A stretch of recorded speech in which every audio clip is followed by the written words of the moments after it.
Quer dizer que a justiça proibiu a Rede Globo de mostrar documentos relativos ao Flávio Bolsonaro na televisão? Proibiu só a Rede Globo, estranho, né? Não tem problema, o que a Rede Globo fez? Começou a falar do Carlos Bolsonaro, porque Carlos Bolsonaro também ficava com o salário dos assessores, também tem rachadinha no gabinete do vereador Carlos Bolsonaro. O tiro saiu pela culatra. Eu vou explicar isso com calma para você, vem comigo.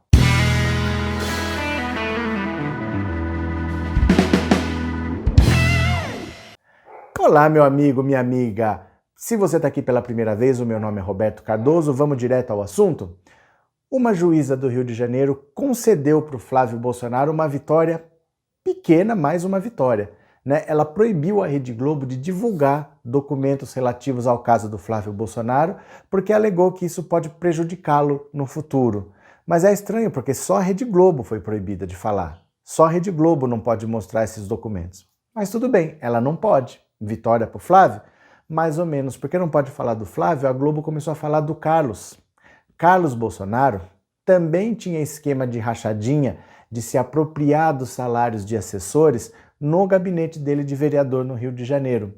Só para você ter uma ideia, pelo menos 11 assessores do Carlos Bolsonaro eram fantasmas. Desses 11, 6 nunca sequer tiveram o crachá emitido, quer dizer, nunca nem pisaram lá. Porque para ter ido lá, você tem que ter o crachá funcional, sido emitido pela Câmara dos Vereadores. Nem o crachá chegou a ser emitido, isso em mais de 10 anos trabalhando lá.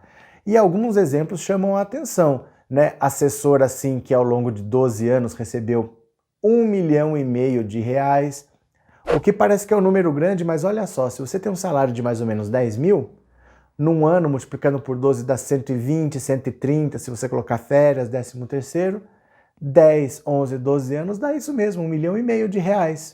E você não é um funcionário, são 11. Então multiplica R$1,5 milhão por 10 para arredondar a conta. R$15 milhões. Você percebe que às vezes de um valor que não é tão grande quanto R$10 mil, mas como são vários e ao longo de anos isso dá uma fortuna, sim, nós estamos falando de uma fortuna de R$15 milhões que ele pode ter arrecadado nesse período. Tinha até no gabinete dele o melhor emprego do mundo, porque um militar da reserva que era distribuidor de panfleto, veja, para distribuir panfleto, sabe quanto ele ganhava? R$17 mil. Obviamente não distribuía panfleto nenhum, não fazia nada, era alguém que estava recebendo esse salário para não fazer nada e devolvia o salário para ele. Usava os dados das pessoas para ficar com salário. 17 mil para distribuir panfleto. Você iria, se te chamasse para distribuir panfleto por R$17 mil, ou você ia falar, não, não é minha qualificação, me dá esse panfleto agora que eu vou distribuir. Então veja, essa família tem um problema muito sério quando tenta acobertar um ou outro. Todos estão envolvidos no mesmo esquema. No gabinete de qualquer um que você investigar, você acha rachadinha, você acha desvio de dinheiro público, você acha corrupção. O nome disso é corrupção. Se apropriar de dinheiro público chama peculato, tá? Até no gabinete do presidente Jair Bolsonaro, onde aconteceu até uma coisa parecida dessa com o Flávio, porque o cargo de presidente da República é protegido. Então, enquanto ele está no cargo, ele não pode ser investigado por um crime que aconteceu antes. Se aconteceu alguma coisa, fica guardado na geladeira, quando sair da presidência que apura. É o que a lei diz, tá? Então você não podia investigar o Jair Bolsonaro, mas pelas investigações do Flávio, você acabou vendo que pelo menos 9 funcionários do Flávio também foram funcionários do Jair. Eu não posso investigar o Jair, mas investigando os funcionários do Flávio, com a quebra do sigilo bancário, você via os salários deles. E você via o salário de quando eles eram funcionários do Jair. E você via que eles também faziam depósito para o Queiroz. Então, não investigando o Jair, mas investigando o Flávio, nós também vimos esquema de rachadinha no gabinete do deputado federal Jair Bolsonaro. Agora é a mesma coisa, eu não posso investigar o Flávio, mas como eles tinham um esquema de rodízio de funcionário fantasma, você investigando o Carlos, você também chega nos fantasmas do Flávio Bolsonaro. Vocês acreditam nisso, que tinha rodízio de fantasma? Porque era assim, além de ficar com o salário, de tempos em tempos eles demitiam o funcionário, se demite sem justa causa, com férias vencidas, aí ele tem que receber rescisão, férias, 13º, e tudo isso é rachadinha. Como eu não posso recontratar, quem recontrata É o Eduardo? Aí o Eduardo demite um, quem recontrata é o Flávio demite, quem recontrata é o Carlos, e assim é funcionando o rodízio, a dança das cadeiras. Então você investigando um, você chega no outro. Apesar da justiça ter proibido a Globo de falar do Flávio, ela está falando do Carlos e acaba chegando nele do mesmo jeito, porque a família é toda envolvida nesses esquemas. Tem uma diferença. Apesar de ter funcionários fantasmas para todo lado, no caso do Flávio, tem um envolvimento com o escritório do crime, porque ali, empregado no escritório do Flávio, no gabinete dele, tinha a mãe e a esposa do Adriano da Nóbrega. O Adriano da Nóbrega era o chefe do escritório do crime e de lá saíram os matadores da Marielle. É uma coisa bem pesada. Mas no gabinete do Carlos, apesar de, por enquanto, você não falar de escritório do crime, mas você fala de gabinete do ódio. Quer dizer, olha que família legal. Um tá metido com uma coisa que chama escritório do crime. O outro tá metido com uma coisa que chama gabinete do ódio. Vai vendo o nível dessa família. E ali nós temos crimes sendo cometidos usando verba pública, porque assessores parlamentares são pagos com dinheiro público para atacar opositores. Então, por exemplo, você tem uma estrutura de pessoas que ficam criando meme, que ficam fazendo ataques. Isso são crimes, né? Crimes de injúria, crime de difamação. São pessoas que são pagas com dinheiro público para criar esse material que é divulgado em WhatsApp, em Facebook, em Instagram. E isso é feito com dinheiro público, muitas vezes usando a estrutura do Estado, equipamento público e durante o horário de expediente.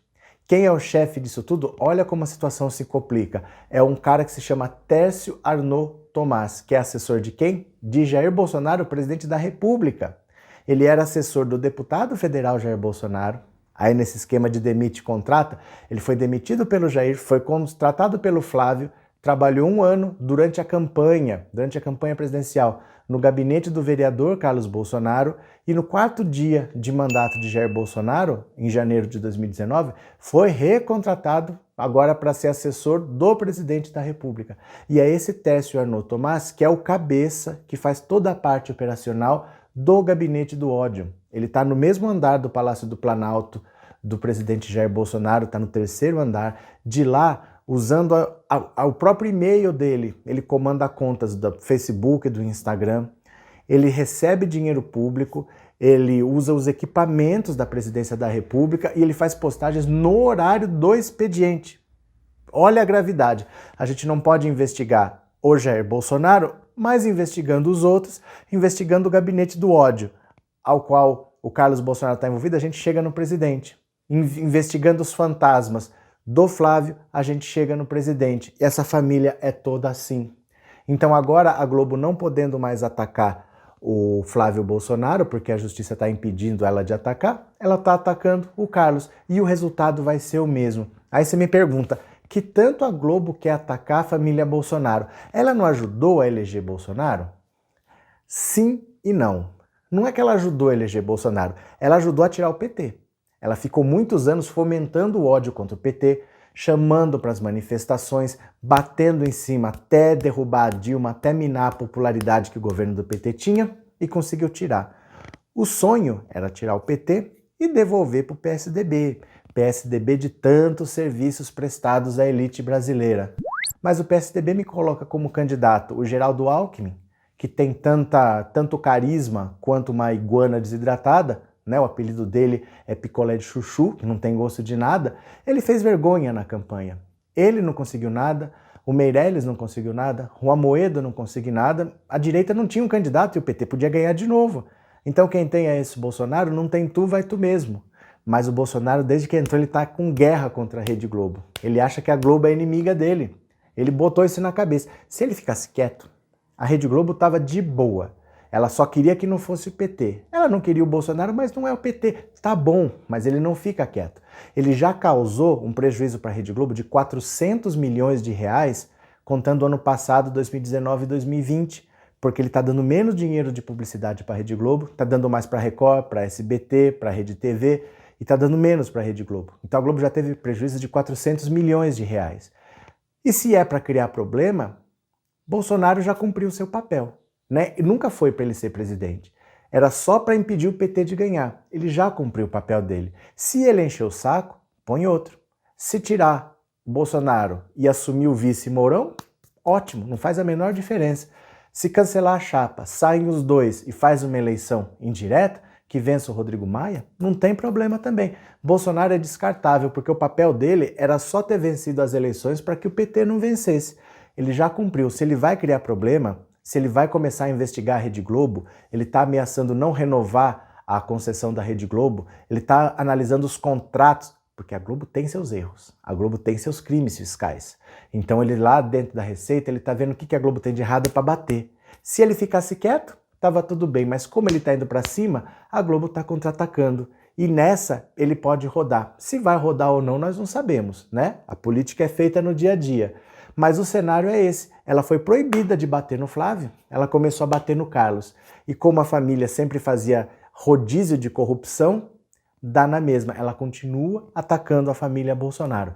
Aguarde cenas dos próximos capítulos, porque a Rede Globo vai bater cada vez mais nos Bolsonaros e em quem está em volta, como Crivella, por exemplo, e o Bolsonaro, usando a Receita Federal, usando a Polícia Federal, vai começar a atacar a Globo pelos crimes fiscais que ela tem, pelos erros que ela pode ter cometido nesses contratos aí, de não pagar o que deve, de não repassar imposto, de fazer contrato como pessoa jurídica em vez de fazer como pessoa física, e a guerra está declarada.